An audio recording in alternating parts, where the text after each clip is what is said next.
Zat yang Maha Pemberi. Al-Quran tidak pernah menyebutkan nama Allah Al-Mannan ini, tapi isyaratnya banyak. Tetapi nama Allah Al-Mannan ini tercantum dalam hadis Nabi SAW yang disahihkan oleh Asy-Syaikh Su'aib Al-Arnaut rahimahullahu ta'ala. Ma'asyiral muslimin yang dimuliakan Allah Subhanahu wa taala, sebuah hadis dari Anas ibn Malik radhiyallahu an, dia menceritakan, jadi ketika Nabi SAW sedang duduk bersama beliau, sementara ada orang yang salat tidak jauh dari beliau duduk bersama Anas ibn Malik.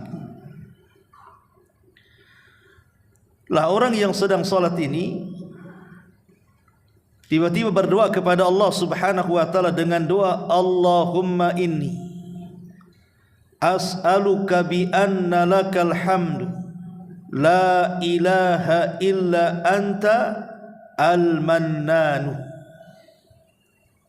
badi'us samawati wal ard ya dzal jalali wal ikram ya hayyu ya qayyum. Allahumma inni as'aluka bi anna lakal hamd la ilaha illa antal mannan. Di sini ada kalimat al-mannan. Badi'us samawati wal ard ya dzal jalali wal ikram ya hayyu ya qayyum. Ya Allah, sesungguhnya aku memohon kepadamu bahwa sesungguhnya segala pujian hanya milik-Mu. Tidak ada sesembahan yang berhak disembah kecuali dirimu yang Maha Al-Mannan, yang Maha Pemberi karunia yang banyak, Pencipta langit dan bumi. Wahai Zat yang Maha memiliki keagungan dan kemuliaan, wahai Zat yang Maha hidup dan yang Maha berdiri sendiri. Ketika Nabi SAW mendengar doa ini yang dibacakan salah seorang sahabat yang sedang solat yang tidak jauh dari tempat duduknya, maka Nabi SAW mengatakan, laqad da'allaha bismihil azim alladhi idza du'iya bihi ajab wa idza su'ila bihi a'ta. Sungguh dia telah berdoa kepada Allah dengan namanya yang sangat agung, yang jika seseorang berdoa dengan nama tersebut maka Allah akan kabulkan doa-doanya, dan jika meminta dengan nama tersebut maka Allah akan memenuhi permintaannya. Ma'asyiral muslimin yang dimuliakan Allah Azza wa Jalla, memang terjadi silang pendapat tentang yang mana sebenarnya Ismul A'zam dalam hadis ini. Ada yang mengatakan Ismul A'zam, nama Allah yang agung, yang kalau dia berdoa di situ maka akan dijabah, yang kalau dia minta akan diberi, adalah kalimat Al-Hayyu Al-Qayyum. Tetapi sebagian ulama mengatakan ada juga yang mengatakan adalah Al-Mannan. Al-Mannan nama Allah Subhanahu wa taala, artinya Zat yang Maha Pemberi banyak nikmat.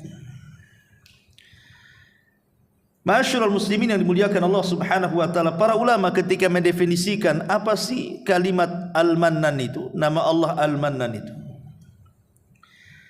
Qala Al-Khattabi, berkata Imam Al-Khattabi, ammal mannanu fahuwa katsirul ata. Adapun Al-Mannan adalah zat yang banyak sekali memberikan nikmat kepada hamba-hambanya. Kemudian juga dikatakan Al-Hulaimi rahimahullahu ta'ala, dia mengatakan Al-Mannan huwa azimul mawahib. Al-Mannan adalah pemberian-pemberian Allah yang sangat agung kepada hamba-hambanya. Kemudian juga dikatakan oleh Abu Bakar Al-Ambari rahimahullahu ta'ala, Al-Mannan adalah alladhi yun'im ghaira fakhirin bil in'am. Dia adalah zat yang banyak memberikan nikmat tanpa berbangga dengan nikmat yang diberikan kepada makhluknya. Lain dengan kita, kalau kita sudah memberi terkadang kita bangga, tapi Allah subhanahu wa ta'ala tidak. Kemudian juga dikatakan Al-Mannan adalah Al-Mu'ti ibtida'an, zat yang maha memberi kepada makhluknya tanpa harus diminta. Jadi Allah subhanahu wa ta'ala paham keinginan hambanya, tanpa diminta pun Allah kasih. Itulah Al-Mannan. Terkadang kita ini memerlukan sesuatu, padahal belum berdoa tuh. Tiba-tiba apa yang kita angan-angankan Allah subhanahu wa ta'ala kabulkan. Itulah Al-Mannan. Contoh umpamanya satu kisah. Di zaman Nabiullah Sulaiman atau mungkin Nabiullah Musa alaihi salatu wassalam, terjadi paceklik yang luar biasa. Kemudian Nabi Musa alaihi salatu wassalam ingin salat istisqa, meminta hujan. Maka diajaklah Bani Israel ke tanah lapang. Tiba-tiba kemudian Nabi Musa alaihi salatu wassalam melihat sekumpulan semut yang terlentang ke langit, seolah-olah mereka berdoa juga dan meminta hujan. Tiba-tiba langit gelap, kemudian terjadilah curah hujan yang cukup deras. Kata Musa, kita pulang kembali. Artinya apa? Belum melakukan salat istisqa, belum juga meminta kepada Allah, tapi Allah sudah kabulkan. Itulah Al-Mannan. Terkadang apa yang kita angan-angankan, belum berdoa, rupanya Allah sudah kabulkan. Al-Mu'ti ibtida'an. Ma'asyiral muslimin yang dimuliakan Allah subhanahu wa ta'ala, ulama membagi bahwa Al-Mannan atau minnatullahi azza wa jal, pemberian Allah kepada hamba-hambanya ini terbagi menjadi dua. Ada pemberian secara umum dan ada pemberian secara khusus. Adapun pemberian secara umum tentu diberikan kepada seluruh makhluk tanpa pandang bulu, baik mukmin ataupun kafir. Nanti kita jelaskan. Adapun kemudian pemberian khusus adalah pemberian yang diberikan kepada para utusan-utusannya, para rasul-rasulnya. Seperti Allah subhanahu wa ta'ala mengatakan, Inna a'tayna kal kautsar. Sesungguhnya kami berikan kepada wahai Muhammad al-kautsar, kenikmatan yang banyak. Ada yang mengatakan al-kautsar ini telaga di sorga. Kemudian juga Nabi SAW mengatakan, utitu khamsan lam yu'tahunna ahad, atau lam yu'tihinna ahadun minal anbiya'i qabli. Utitu khamsan lam yu'tahunna ahadun minal anbiya'i qabli. Allah telah memberikan kepadaku 5 perkara dan 5-5-nya belum pernah diberikan kepada nabi sebelumku. Kemudian Rasul mengatakan, nusirtu birru bimasirata syahrin. Pertama, aku diberikan perasaan takut yang ditanamkan kepada musuh sejarak perjalanan 1 bulan.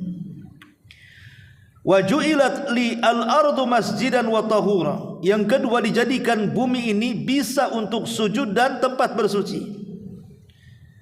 Wa ayyu marajilin min ummati adrakathu shalah falyusalli. Maka barang siapa seseorang dari umatku mendapatkan solat di mana saja, maka silahkan solat dengan itu. Artinya bisa dengan wudu atau tayammum. Wa uhillat liyal ghanaim. Kemudian yang ketiga, dihalalkan kepadaku harta rampasan perang. Wa kana an-nabiy sallallahu alaihi wasallam yub'atsu ila qaumi khassatan wa bi'ithu ila nasi kafatan. Semua para nabi diutus kepada kaumnya secara khusus, tapi aku diutus kepada kaumku secara umum.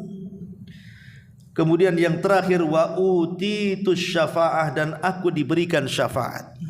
Inilah pemberian Allah secara khusus kepada Nabi sallallahu alaihi wasallam. Ma'asyiral muslimin yang dimuliakan Allah azza wa jalla, adapun pemberian Allah secara umum kepada kita, baik mukmin ataupun kafir. Dulu pernah saya singgung 5 perkara yang menjadi renungan kita bersama. Pertama, al-ijad. Yang kedua, al-i'dad.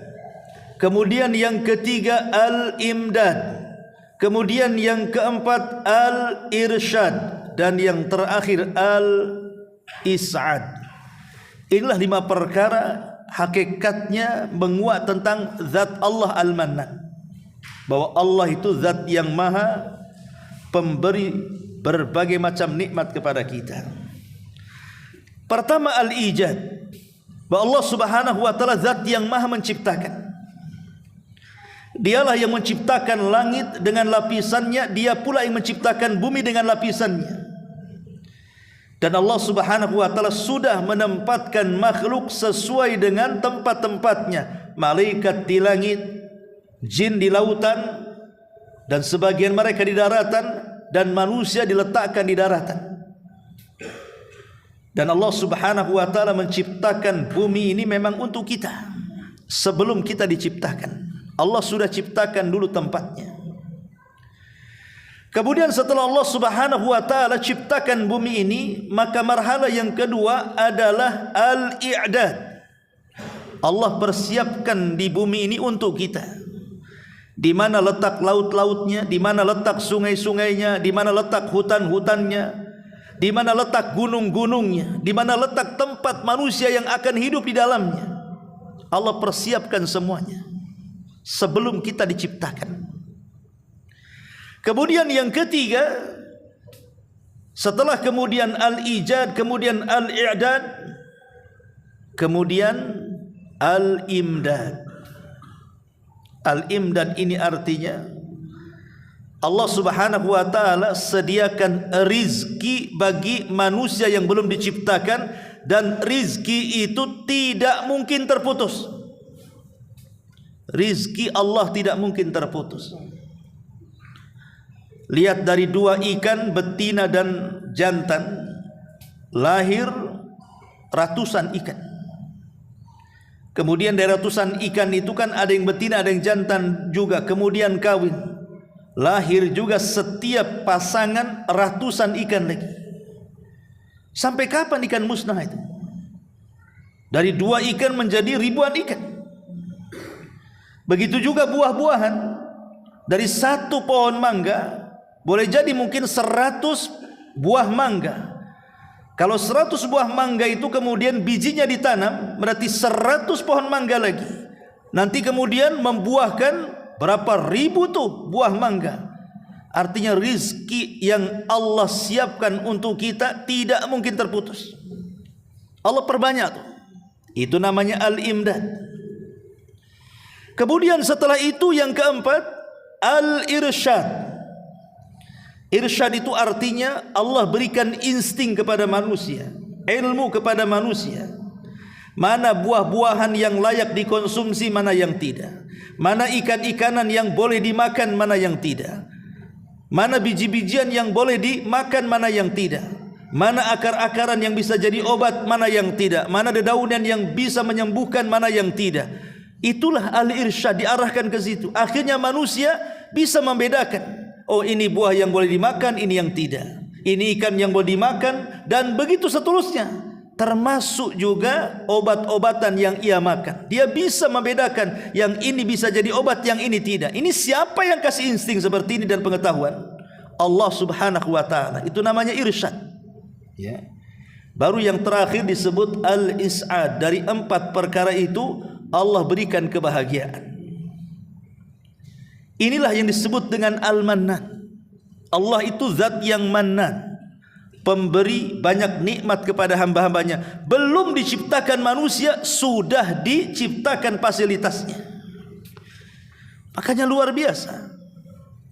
Kalau kita merenung sedikit, lihat bayi yang dalam janin perut ibu kita, atau kita sewaktu berada di alam janin, di perut ibu kita.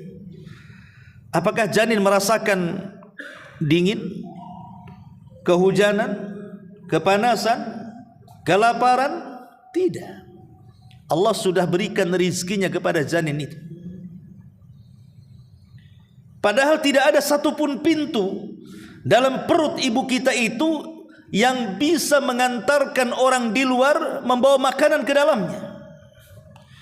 Tapi tetap aja janin itu hidup 9 bulan di perut ibu kita ini. Siapa yang kasih makan? Siapa yang kasih minum? Siapa yang kasih kesehatan? Sehingga dia tidak kehujanan, tidak kepanasan, tidak menjerit-jerit dan begitu seterusnya. Ini Al-Mannan, Allah Subhanahu wa taala. Kemudian setelah kita lahir, Allah paksa ibu kita itu supaya sayang dengan kita. Kalau bukan karena Allah Subhanahu wa taala yang memaksa setiap orang tua sayang dengan anaknya, boleh jadi sudah banyak anak yang dibunuh orang tua. Tapi betapa banyak orang tua yang akhirnya hendak menyakiti anaknya tak tega, akhirnya kemudian dibiarkan saja. Sak nakal-nakal anak pun terkadang orang tua itu sayang. Sayang ini adalah paksaan Allah yang Allah tanamkan kepada hati setiap orang tua. Kalau bukan karena Allah, banyak orang tua yang jahat. Ini Mannan namanya. Allah Subhanahu wa taala memberikan anugerah, nikmat yang banyak kepada hamba-hambanya. Belum lagi setelah kemudian kita menginjak kepada dewasa.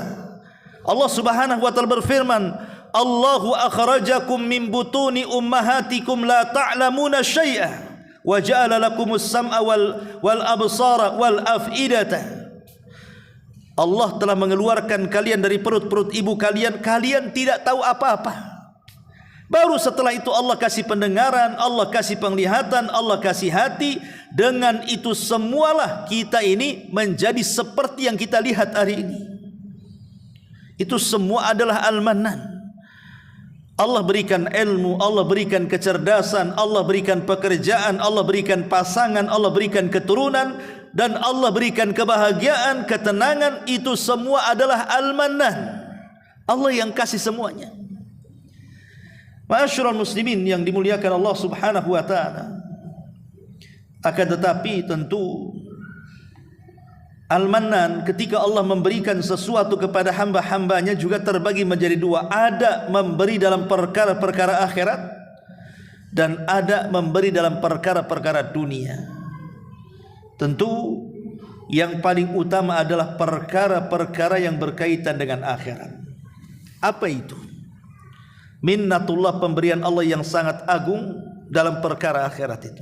Pertama, Al-Islam, agama Islam. Tidak ada nikmat yang paling besar, tidak ada pemberian yang paling agung dari Allah Subhanahu wa taala melebihi agama Islam. Kalau seandainya kita tidak beragama, tentu kita dalam kegelapan selamanya. Tapi dengan Allah anugerahkan agama kepada kita, sehingga agama inilah yang membawa dari kegelapan menuju cahaya dan terang benerang, cahaya hidayah. Allah Subhanahu wa taala berfirman dalam surah Ali Imran ayat 164, laqad mannallahu 'alal mu'minin. Dan sungguh manna. Manna ini dari kalimat mannan. Allah memberikan anugerah, karunia, nikmat yang banyak. Laqad mannallahu, dan sungguh Allah telah memberikan karunia, 'alal mu'minin, kepada kita orang-orang yang beriman. Idz ba'atsa fihim rasulan min anfusihim, ketika Allah utus kepada mereka seorang rasul dari jenis-jenis mereka, yatslu alaihim ayati, yang membacakan ayat-ayatnya, wa yuzakkihim, dan yang membersihkan hati-hatinya, wa yu'allimuhumul kitab wal hikmah, dan mengajarkan Alkitab dan juga sunnah. Wa in kanu min qablu la fi dhalalim mubin, padahal sebelum itu mereka berada di atas kesesatan yang nyata. Jadi Islam itu adalah anugerah terbesar bagi kita. Itulah Al-Mannan, Allah zat pemberi karunia, dan inilah karunia Allah paling besar. Kita ini beragama Islam. Karena Allah Subhanahu wa taala mengatakan tidak ada agama yang lebih sempurna di luar daripada agama Islam.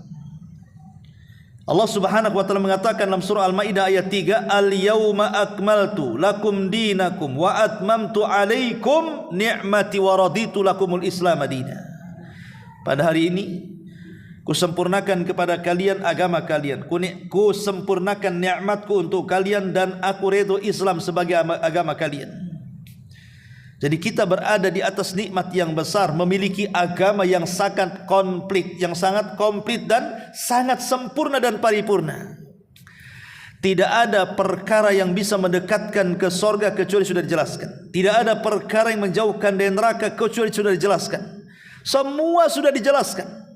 Sampai kepada urusan remeh-temeh Islam pun menjelaskan. Sampai satu hari Salman Al-Farisi ditanya oleh orang Yahudi, "Ya Salman, apakah Nabi mau mengajarkan segala sesuatu sampai urusan jamban?" Dengan bangganya Salman mengatakan, "Ajal yu'allimuna sahibuna kulla syai'in hatta al-khira'ah." Betul, Nabi kami telah mengajarkan segala sesuatu sampai kepada urusan masuk WC. Masuk WC ada doanya. Dalam WC tidak boleh mengarah kiblat membelakanginya. Keluar WC pun ada doanya. Semua ada aturannya. Dan itu hanya ada dalam Islam. Dan nikmat Allah subhanahu wa ta'ala. Ya. Ma'asyiral muslimin yang dimuliakan Allah azza wa jalla. Makanya Imam Ibnu Katsir ketika memberikan catatan kepada surah Al-Maidah ayat 3, beliau mengatakan apa? Beliau mengatakan begini. Hadhihi akbaru ni'amillahi azza wa jalla ala hadhihi al-ummati haitsu akmala ta'ala lahum dinahum fala yahtajuna ila dini ghairihi wala ila nabiyyin ghairi nabiyyihim salawatullah wa salamuhu alaihi walihada ja'alallahu khatamal anbiya'i wa ba'athahu ilal insi wal jinni fala halala illa ma ahallahu wala harama illa ma harramahu wala dina illa ma syarra'ahu wa kullu syai'in akhbara bihi fahuwa haqq wa sid la kadhiba ay sidqan fil akhbar wa adlan fi wa sidqan fil akhbar wa adlan ma fihi wala khulf kama qala ta'ala wa tammat kalimatu rabbika sidqan wa adla.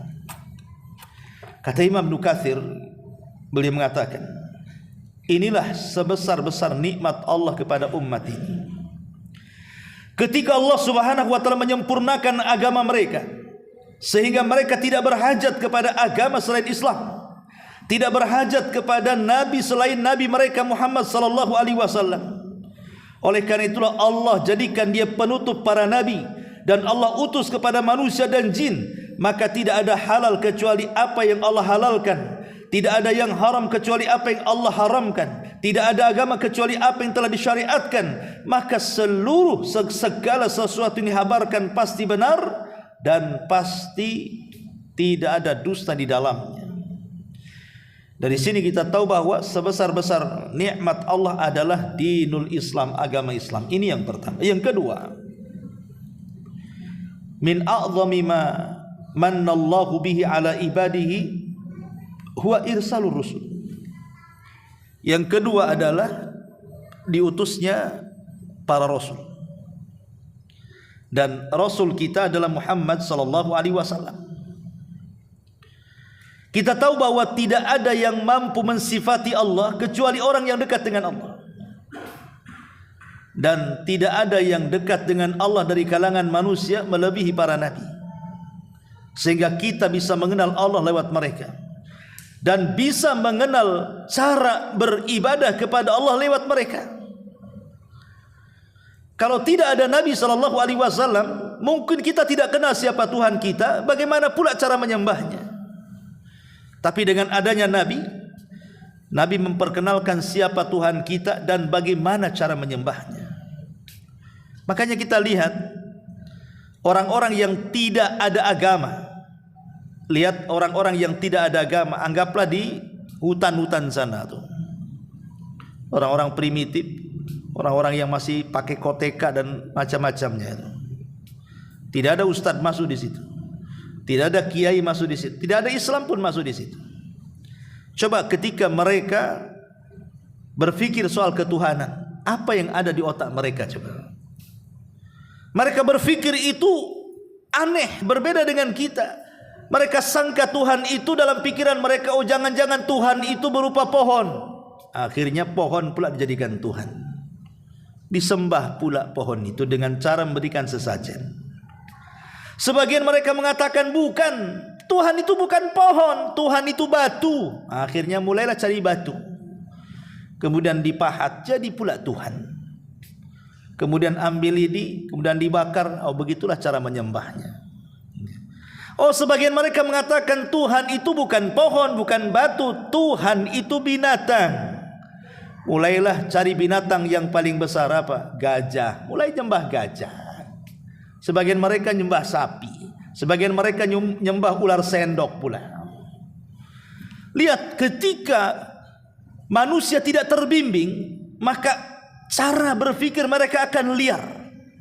Mereka akan menetapkan Tuhan itu sesuatu yang mereka lihat, mereka dengar, dan yang mereka pikirkan. Kemudian mereka bayangkan, tiba-tiba menetapkan, oh ini Tuhan. Kan bahaya yang seperti ini, kawan. Seperti orang barat ketika menggambarkan makhluk planet yang namanya alien. Mereka tidak pernah lihat alien seperti apa, tapi mereka bayangkan dengan imajinasi mereka, oh alien itu tidak lebih daripada kepalanya lebih besar dari badannya, kemudian ada anten di kepalanya, kemudian telinganya agak besar, akhirnya dibentuk, inilah alien. Dari mana alien? Alien aja mereka tidak pernah ketemu. Itulah kalau yang menggambarkan sesuatu itu dengan imajinasi, dengan cara membayangkan hayalan-hayalan, ikhwan. Tapi agama Islam ini bukan agama hayalan. Didatangkan Nabi kepada kita, kemudian menjelaskan Tuhan kita seperti ini, dan begini cara menyembahnya, sehingga fitrah kita lurus. Karena kita tidak pernah berimajinasi, oh Tuhan kita seperti, enggak. Kita hanya menetapkan ketuhanan sebagaimana yang ia tetapkan dalam Al-Quran, atau sebagaimana yang dijelaskan dalam hadis-hadis Nabi SAW.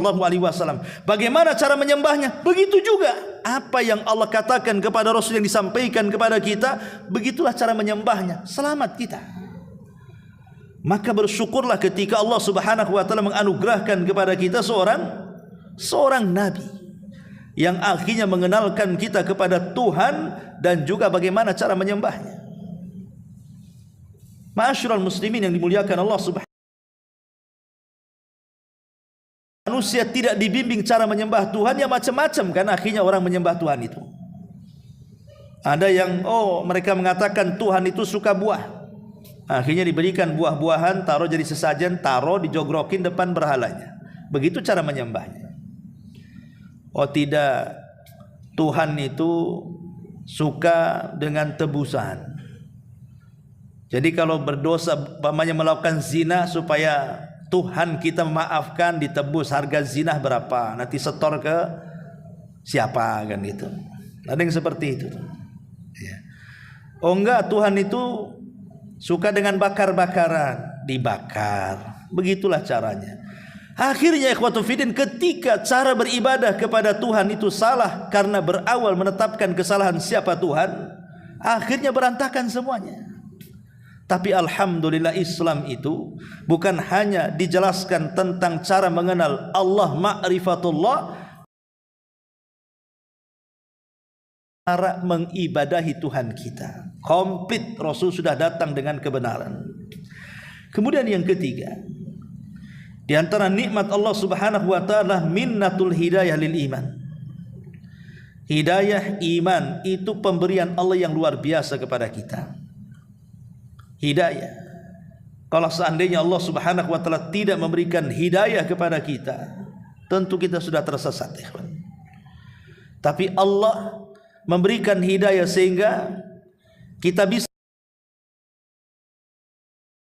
mengakui memang Muhammad itu Rasul kita, sehingga kita ini mudah memahami siapa Tuhan kita. Akhirnya keluarlah kata-kata raditu billahi rabba wa bil islami dina wa bi Muhammadin nabiyya wa rasulah. Alhamdulillah.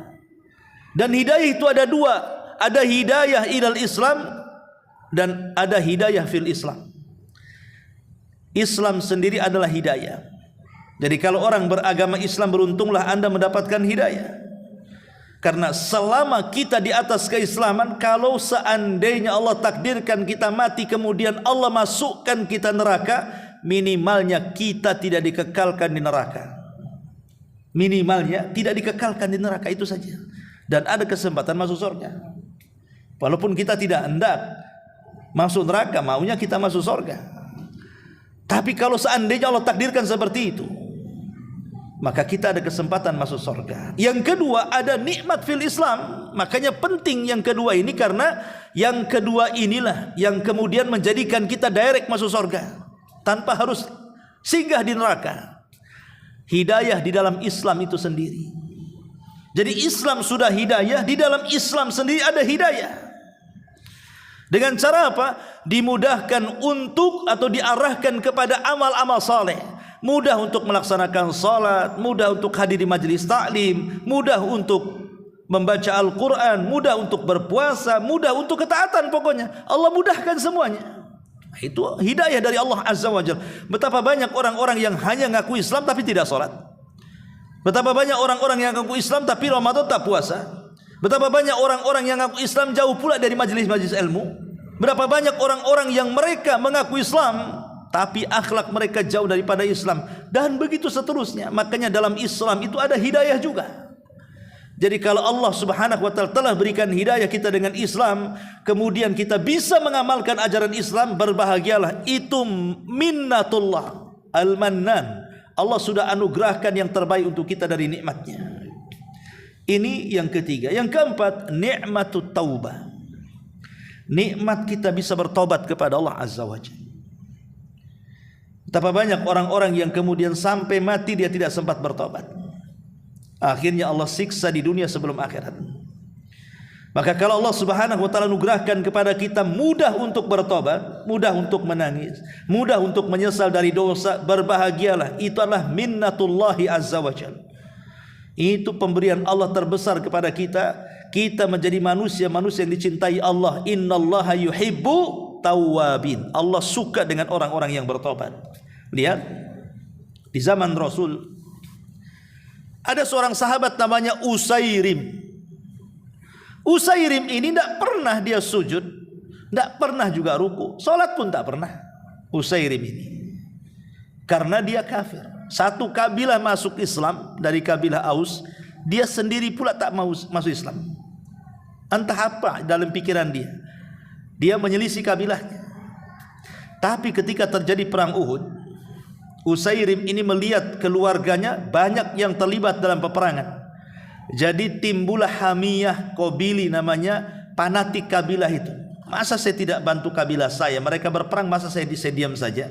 Ya saya harus bela lah. Dia datang kepada Rasul dan mengatakan, Rasul, boleh enggak aku terlibat dalam perang Uhud ini untuk membela kabilahku Aus, katanya. Kata Rasul, tidak bisa. Kamu tidak bisa. Kamu harus masuk Islam.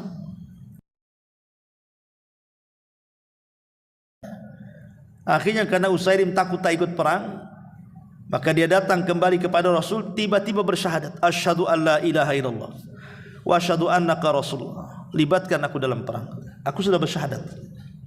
Akhirnya dia terlibat dalam perang. Allah takdirkan mati syahid. Usairim ini. Ya.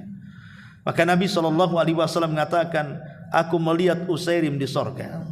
Kata Abu Hurairah radhiyallahu anhu di hadapan teman-temannya, maukah aku habarkan kepada kalian orang yang tidak pernah sujud walaupun satu kali tapi dimasukkan ke dalam sorga?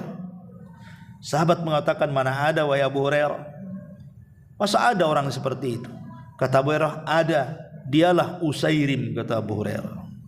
Lihat, ketika dia kemudian tobat dari kekufuran dan masuk ke dalam Islam, padahal hanya satu kali tobat, tapi membawa dia ke surga Allah Subhanahu wa taala. Itulah nikmatut taubah namanya. Kemudian juga yang kelima, taufik lil amali saleh. Tadi sudah saya singgung juga nikmat taufik, mendapatkan hidayah tu taufik. Hidayah itu akan ada dua, ada hidayatul irsyad, ada hidayah at-taufik. Hidayah irsyad itu maksudnya seseorang menunjukkan manusia ke jalan yang benar. Ini tauhid, ini syirik, ini bid'ah, ini sunnah, ini taat, ini maksiat, ini ikhlas, ini enggak. Semua orang bisa menjelaskannya, asal dia punya pengetahuan. Ini namanya hidayatul irsyad. Tetapi hidayatul taufik ini tidak diberikan kecuali atas kehendak Allah. Tidak semua orang yang kita cintai akan hidayahnya belum tentu Allah berikan hidayah kepadanya. Contoh saja Nabi. Kurang apa cintanya Rasul kepada Abu Talib dan menghendaki Abu Talib di atas hidayah. Tetapi bagaimanapun kecintaan Rasul kepada Abu Talib supaya dapat hidayah Allah, Allah tidak kabulkan sampai Allah katakan innaka la tahdi man ahbabta walakinallaha yahdi man yasha. Wahai Muhammad, engkau tidak bisa memberikan hidayah kepada orang yang kau cintai akan hidayahnya, tetapi Allah Subhanahu wa taala hanya memberikan hidayah kepada siapa yang dikehendakinya. Maka kalau seandainya Allah berikan taufik kepada kita, yang dulunya tidak kenal sunnah sekarang jadi kenal sunnah, yang dulunya tidak kenal tauhid sekarang kenal tauhid, yang dulunya tidak pernah hadir di majelis ta'lim sekarang rajin, yang dulunya mungkin suka bicara kotor kasar sekarang santun, dijaga pun lisannya. Maka orang-orang yang seperti ini bersyukur kepada Allah. Anda sudah diberikan minnatullahi azza wa jalla, karunia Allah yang banyak kepada kita. Kemudian tentu ini di dunianya, ya di akhirat tentu kebahagiaan dari Allah Subhanahu wa taala adalah al-jannah, surga Allah Subhanahu wa taala. Ini perurusan akhirat. Adapun urusan dunia, tadi saya sudah singgung di pemukaddimah tentang bagaimana Allah Subhanahu wa taala memberikan nikmat kepada hamba-hambanya. Lah di antara nikmat dunia adalah nikmat kekuatan jasad, nikmat kekuatan badan, kesehatan badan. Antum bisa melangkah ke Masjid Muhajirin mendengarkan kajian ini sebuah nikmat, ikhwan. Coba kalau seandainya Allah Subhanahu wa taala takdirkan, jangankan cerita datang ke Masjid Muhajirin, boleh jadi jalan-jalan sekitar rumah pun tak bisa. Maka beruntunglah, ini sebuah nikmat yang Allah karuniakan, minnatullah, kesehatan badan, kekuatan badan, jangan sia-siakan. Nabi SAW mengatakan la tazulu qadama abdin hatta yus'al an arba. Tidak akan bergeser kaki anak Adam sampai ditanya 4 perkara, salah satunya muda. Tentang masa muda, kenapa dipertanyakan? Karena masa muda ini kuat-kuatnya badan. Kalau sudah tua, ya sudah renta, memang sudah retak pun tulang-tulangnya. Kalau masa muda kan masih fit-fitnya kan itu. Ditanyakan, kemana kau lampiaskan masa mudamu tuh? Waktu sehatmu, waktu kuatmu tuh. Ya, ini juga termasuk nikmat dunia, termasuk nikmat pendengaran, nikmat penglihatan, nikmat bicara. Betapa banyak orang-orang yang tuli ingin mendengar, betapa banyak orang-orang yang buta ingin melihat, betapa banyak orang-orang yang bisu ingin bisa bicara. Lah kita yang tiga-tiganya tidak tersentuh, masih bisa mendengar, melihat, kemudian bicara. Maka gunakan di jalan Allah Subhanahu wa taala. Dengarkan apa yang dihalalkan, bicara sesuatu yang berpahala, lihat sesuatu yang tidak diharamkan. Ma'asyiral muslimin yang dimuliakan Allah Azza wa Jalla, termasuk nikmatut tadzawuq. Kita bisa merasakan lisan kita ini. Dulu ingat waktu masa-masa corona, kalau kita ini makan sesuatu kok tidak berasa, wah sudah takut luar biasa. Jangan-jangan saya mati besok katanya. Nah, dulu kan begitu kan. Ya, awal-awal corona ya, tapi udah lama-lama corona biasa aja. Tapi awal-awal kan begitu, takut tuh. Sampai nggak mau terus terang kalau dia kena tuh. Karena biasanya langsung diciduk sama seragam planet tuh. Ya. Karena orang ketakutan kan. Tetapi bagaimana kemudian kita ini bisa merasakan berbagai macam makanan yang Allah anugerahkan kepada kita, ini kan sebuah nikmat tuh. Maka masukkanlah sesuatu yang halal ke mulut kita. Jangan memasukkan yang haram selama lisan kita masih bisa berasa. Ma'asyiral muslimin yang dimuliakan Allah Azza wa Jalla. Termasuk juga sekarang kita, di depan kita lah ada listrik, ada internet. Coba kalau seandainya masjid gelap kita ngaji, nggak ada mikrofon seperti ini, mana mau Ustaz ngaji di sini teriak-teriak, pulang udah serak-serak kan begitu. Tapi ini nikmat yang jauh bisa mendengar, antum bisa mencatat karena terang. Ya. Ma'asyiral muslimin, yang ini kan banyak sekali nikmat Allah Azza wa Jalla. Dan ini perlu disyukuri, dan ini disebut al-mannan, minnatullahi Azza wa Jalla. Bagaimana Allah Subhanahu wa taala memberikan nikmat kepada kita, termasuk juga nikmatur raha was saada waz zaka, nikmat ketenangan, nikmat kebahagiaan, nikmat kecerdasan, itu semua adalah nikmat dari Allah Azza wa Jalla. Makanya saya nasihatkan kepada antum, kalau antum punya anak, nampaknya anak antum cerdas, mungkin di atas rata-rata dibandingkan adik-adiknya atau kakak-kakaknya. Maka yang satu itu arahkan ke agama. Hafalkan mereka dengan Quran. Karena kecerdasan itu tanpa iman itu bisa menyesatkan. Makanya Syekhul Islam Ibnu Taimiyah mengatakan utu zakaan wala yu'tu zakaan. Betapa banyak orang yang diberikan kecerdasan tapi tidak diberikan kejernihan hati, akhirnya sesat. Ya. Betapa banyak orang cerdas itu menyesatkan. Makanya kalau kita punya anak cerdas, sekolahkan ke agama. Yang bodoh-bodoh ini ke umum saja lah. Ini terbalik. Yang bodoh-bodoh ke pesantren, yang cerdas-cerdas ke umum. Ya. Harusnya yang ke agama itu yang diprioritaskan kan gitu. Dia yang menyelamatkan kita, anak kita yang akan jadi wasilah kita, yang mendoakan kita.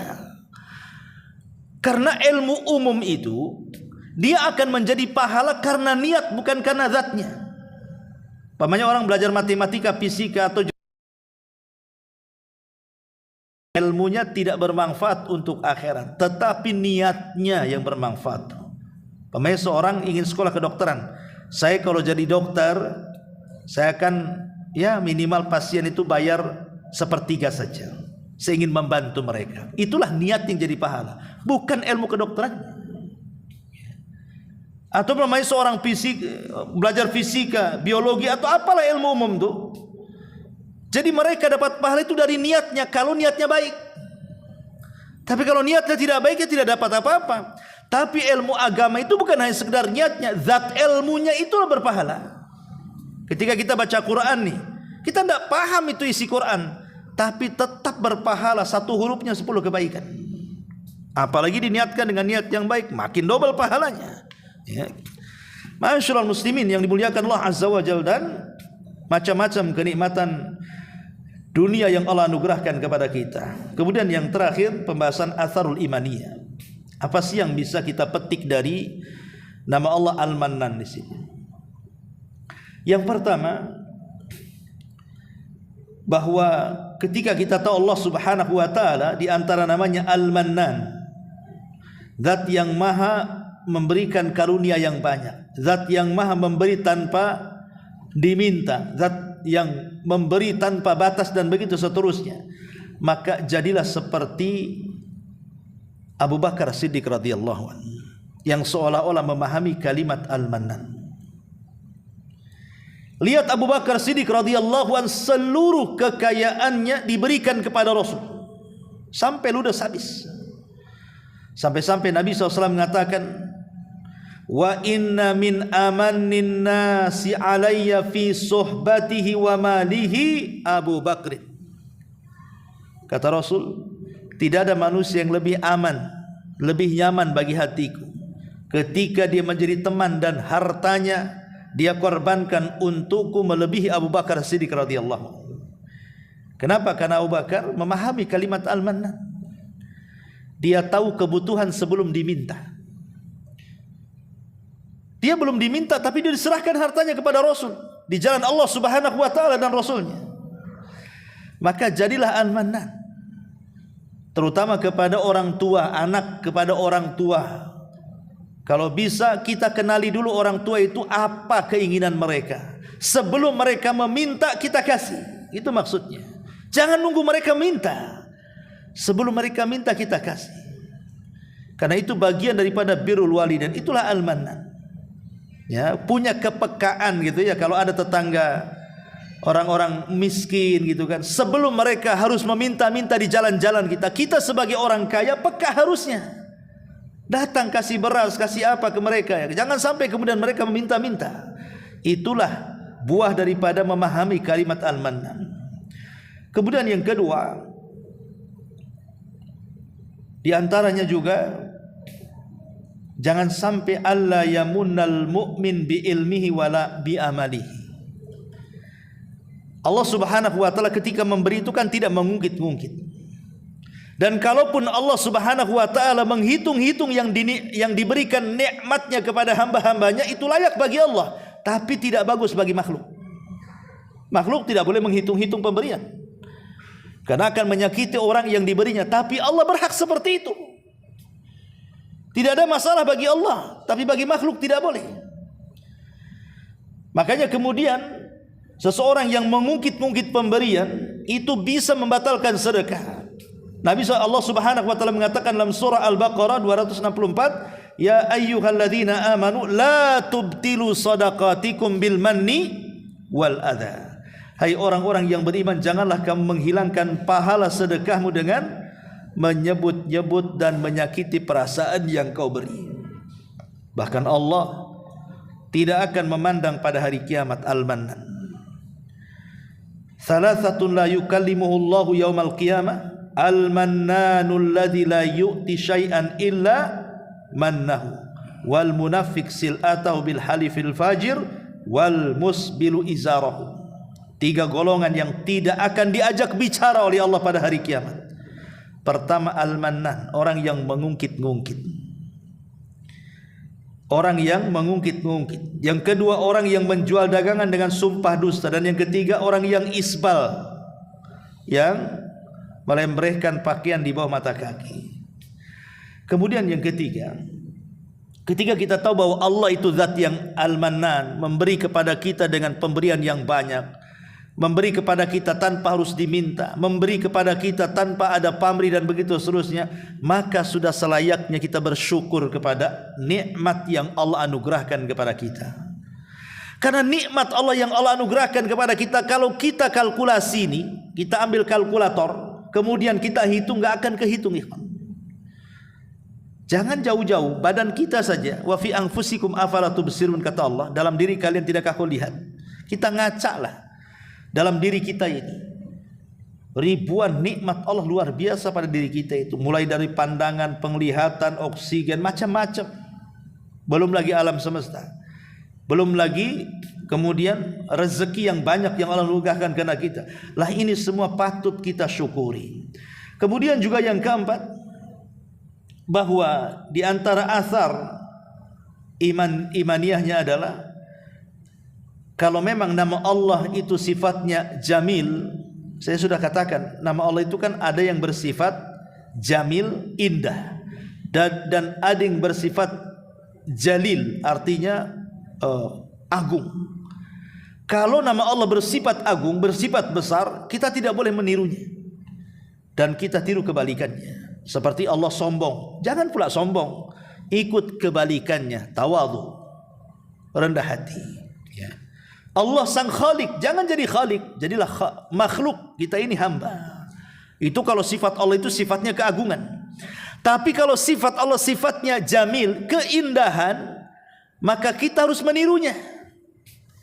Lah al-mannan ini berbentuk nama Allah yang merupakan sifat yang sangat indah. Mannan ini, zat yang maha pemberi karunia. Berarti kalau memang nama Allah itu sifatnya jamil, baik, indah, maka tiru. Tirulah sifat al-mannan. Ketika Allah suka memberi, maka lakukan juga kepada kita, kepada sesama hamba-hamba Allah. Kita juga suka memberi, suka menolong, suka memudahkan, suka mengangkat kesulitan orang lain, dan begitu seterusnya. Itulah di antara pengaruh nama Allah Subhanahu wa taala al-mannan.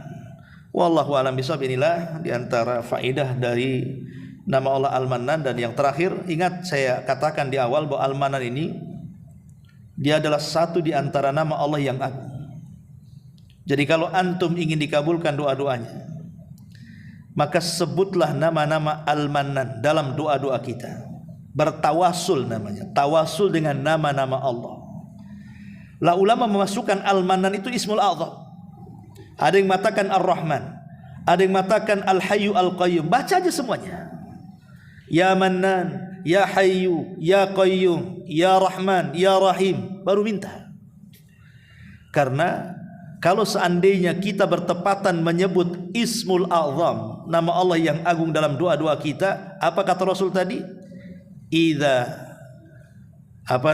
du'iya ajab, wa idza su'ila a'ta. Maka dipastikan kalau dia berdoa dengannya akan dikabulkan, kalau dia meminta akan diberi permintaannya. Maka sisipkanlah kalimat al-mannan dalam doa-doa kita. Ya Mannan, Ya Hayyu, Ya Qayyum. Ya, jangan kemudian kita langsung berdoa, tapi bertawassullah dengan nama-nama Allah Subhanahu wa taala dan sifat-sifatnya. Karena tawassul itu kan ada 3 yang dibolehkan. Pertama, tawassul dengan nama-nama Allah dan sifatnya, kemudian tawassul dengan amal saleh, kemudian tawassul dengan orang yang masih hidup dan dia orang saleh.